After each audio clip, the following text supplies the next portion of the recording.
Welcome to the premiere, everybody. This is Rich from Goof On. Was John Hinkley Jr. triggered by the Greatest American Hero TV show to assassinate Ronald Reagan? The show starts off with the UFO appearing above an FBI agent, and a teacher, whose last name is Hinkley, is given this suit, like Superman, that has special powers, and he is told he has to clean up humanity. But he loses the instructions, and he has to learn how to use the suit like Superman. He gets all these powers. Can't take off correctly. A little kid teaches him how to do it. You have to act like you want to really jump, but he doesn't know how to land. And he gets out of control. He crashes into things. It's rather funny. But was this show the trigger? This guy, Hinkley is his last name. Remember that, because that's going to be important. He's a school teacher who teaches kids that are problem children. They don't follow authority rather well. But Hinkley may have been triggered by the TV guide of this episode that appeared on TV that night. That may have triggered him. Seeing the episode, and the name Hinkley was the teacher. Did this TV guide cover story inside when John Hinkley Jr. picked up this TV guide and read his own name, and then it says assassination attempt for the TV episode? Did that trigger him with MK Ultra type tactics? I mean, this is unbelievable. I mean, you heard that he wanted to impress Jodi Foster, the actress, getting her attention. He couldn't find her. He couldn't get any answers back from her when he wrote her letters. Check this out. This is interesting. Project MK first arose when several CIA officials witnessed the Soviet trial of Joseph Cardinal Mindszenty in 1949. During his confession, Mindszenty appeared to be high out of his mind, and the CIA agents in attendance suspected some drug-related trickery was being employed to make him more cooperative. Concerned that they would soon find themselves on the wrong end of a Cold War brainwashing gap, the agents undertook a concerted effort to catch up with the Soviets. There would be victims.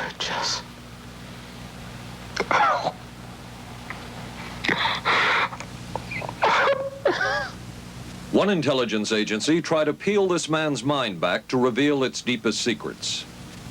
I'll live through it. This man worked on some of these programs. He would write of his work, "It was fun, fun, fun."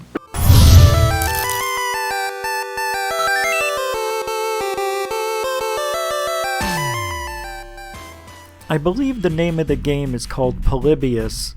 It is a game that is thought to have MK Ultra type features in it, that when you play it, the flashing lights, subliminal messages can make you do things. And they tested it on the public. It's a theory on kids, adults who play, anybody who played it. We did some very bad things to our own people, and we had to apologize for it. While most of the tests were ethical by any standards, some were unethical, not only by today's standards, but by the standards of the time in which they were conducted. They failed both the test of our national values and the test of humanity. Informed consent means your doctor tells you the risk of the treatment you are about to undergo.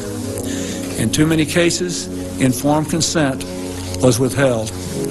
Americans were kept in the dark about the effects of what was being done to them. The deception extended beyond the test subjects themselves to encompass their families and the American people as a whole. For these experiments were kept secret, and they were shrouded not for a compelling reason of national security, but for the simple fear of embarrassment, and that was wrong. So today, on behalf of another generation of American leaders and another generation of American citizens, the United States of America offers a sincere apology to those of our citizens who were subjected to these experiments, to their families, and to their communities. It got really crazy during the show because when this happened, the assassination attempt, they changed the character's name from Hinkley to Hanley just because they didn't want the public to see any, I don't know, I guess some sort of correlation between the two. I don't get it. How does a UFO giving a guy a Superman outfit have anything to do with Hinkley shooting the president unless that TV guide triggered John Hinkley Jr.? Anything's possible. I believe anything nowadays. We went into the Mazatec area, far from the highways, remote from Mexico City. There we found that rotten bagasse, as it's called, bagasso, covered with mushrooms. These mushrooms I didn't know, had never seen. They were the sacred mushrooms. We drugged our own people without them knowing. Their own professor without him knowing. The guy went crazy, jumped out of a 10-story window, so they say, but he might have been murdered, they found out. So, but this is going on today, we believe. Are there people in power controlled by people in higher power? It was a wonderful, meaningful endorsement in every way, and I was very proud of it. Did you talk about vice presidential possibilities with Senator Warren? You guys have got to try the cold chai. I've had it. It is delicious, isn't it? Okay. In every way. And how much with Senator Warren? Did you talk about vice presidential possibilities with Senator Warren? You guys have got to try the cold chai.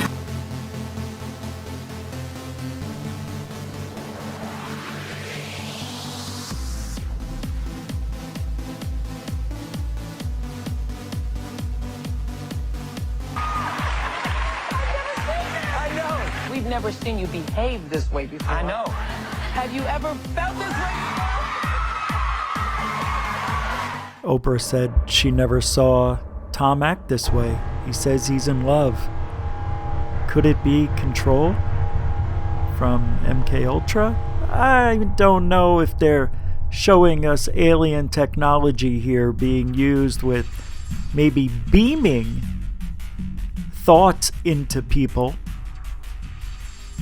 I mean, that anything is possible with aliens. When you talk about aliens, anything could be possible, yeah? The Greatest American Hero showed us that. And it may have shown Hinkley that too. We're not really sure 100% what went wrong with Hinkley.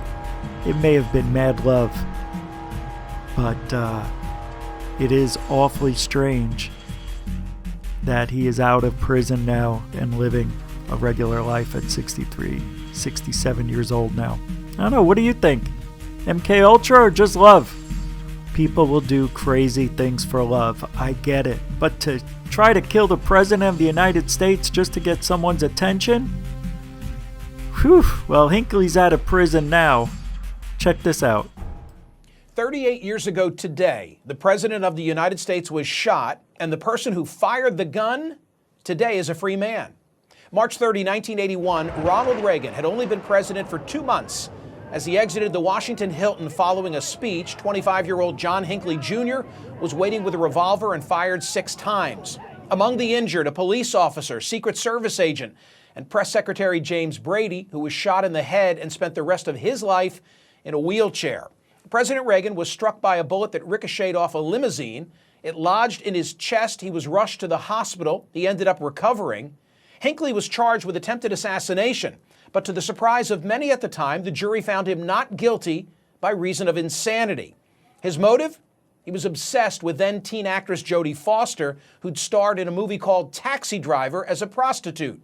In the movie, Robert De Niro's character comes close to committing a political assassination. After numerous attempts to contact Foster and stalking her, Hinkley decided the only way to impress her would be to kill the president.